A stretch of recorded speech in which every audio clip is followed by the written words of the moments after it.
করা হয়, আমরা কিভাবে এই দেশকে সেবা করব? আমাদের অধিকার চাই।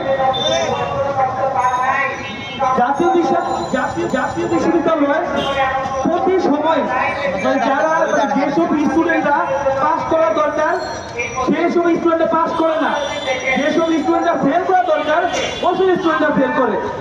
জাতীয় বিশ্ববিদ্যালয় এমন হয়েছে যে একজন শিক্ষার্থী বারবার একই সাবজেক্টে এক্সাম দেওয়ার পরে তার কোনো পাস আসে না। কেন আমরা সরকারি চাকরিতে অ্যাপ্লাই করতে পারি না? কেন আমরা বিজেপি এর মতো স্বপ্ন দেখতে পারি না?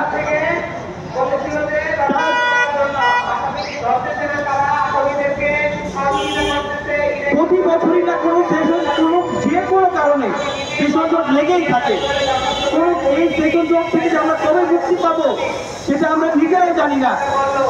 আজকে আমাদের যে দাবিগুলা, ঠিক আছে, আমি জাতীয় বিশ্ববিদ্যালয়ের শিক্ষার্থী হিসাবে আমি মনে করি এই দাবিগুলা জাতীয় বিশ্ববিদ্যালয়ের প্রত্যেকটা শিক্ষার্থীর যৌক্তিক দাবি।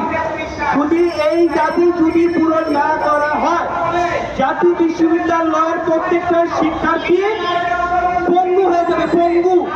তাদেরকে আপনারা পঙ্গু বানাই দিতেছেন, তাদের অ্যাসেট হিসেবে কাউন্ট করেন। ডক্টর ইউনূস সরকার যিনি সবসময় বলতো যে জনসংখ্যাকে তার 303 সে সবসময় বলতো জনসংখ্যাকে সবসময় সম্পদে রূপান্তরিত করো। তা আমাদের কেন বোঝা হিসেবে রাখতেছেন আপনারা?